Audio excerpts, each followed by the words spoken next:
കരുനാഗപ്പള്ളി സന്തോഷ് വധക്കേസിൽ പ്രതികളുടെ ചിത്രം പുറത്തുവിട്ടു. ക്രിമിനൽ കേസ് പ്രതി അലുവ അതുലിന്റെ നേതൃത്വത്തിൽ 4 സംഘമാണ് സന്തോഷിനെ വെട്ടിയും അടിച്ചും കൊലപ്പെടുത്തിയതെന്ന് പോലീസ് സ്ഥിരീകരിച്ചു.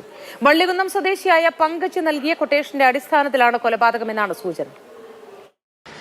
കൊടും ക്രിമിനലുകളാണ് സന്തോഷിനെ കൊലപ്പെടുത്തിയതെന്നുള്ള കാര്യത്തിൽ പോലീസ് സ്ഥിരീകരിച്ചിരിക്കുന്നു. അതിൽ ഒന്നാം പ്രതി അലുവ അതുൽ എന്ന് വിളിക്കുന്ന അതുലാണ്. ഇയാൾ MDMA കേസിൽ, അതുപോലെ തന്നെ കഞ്ചാവ് കേസിൽ, വധശ്രമ കേസിലടക്കം പ്രതിയായ വ്യക്തിയാണ്. MDMA കടത്തടക്കം നിരവധി കേസുകൾ പ്രതിയാണ് പ്യാരി. വധശ്രമ കേസുകൾ പ്രതിയായ മൈന ഹരി എന്ന് വിളിക്കുന്ന ഹരി, രാജപ്പൻ എന്നിവരാണ് സന്തോഷിനെ കൊലപ്പെടുത്തിയത്. കൊലപാതകത്തിന് ശേഷം ഓച്ചിറ വവാക്കാവിൽ വെച്ച് സന്തോഷിന്റെ സുഹൃത്ത് അനീറിനെ ആക്രമിച്ചതും ഇതേ സംഘമാണെന്ന് സ്ഥിരീകരിച്ചു. പ്രതികൾ കേരളത്തിനകത്തും പുറത്തുമായി ഒളിവിലുണ്ടെന്നാണ് പോലീസ് നിഗമനം.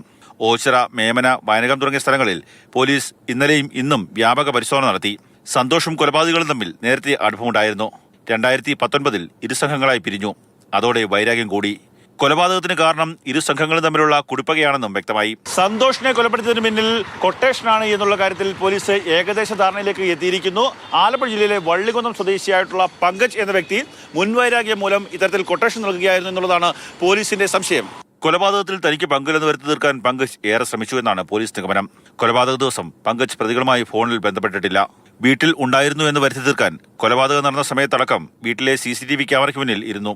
പോലീസ് അന്വേഷണം തന്നിലേക്ക് വരുന്നുവെന്ന് വ്യക്തമായതോടെയാണ് വീട്ടിൽ നിന്ന് മുങ്ങിയത്. കൊല്ലം സിറ്റി പോലീസ് കമ്മീഷണർ കിരൺ നാരായണന്റെ മേൽനോട്ടത്തിൽ 5 സംഘങ്ങളായി തിരിഞ്ഞാണ് അന്വേഷണം. കണ്ണൻ നായർ, മാതൃഭൂമി ന്യൂസ്, കൊല്ലം.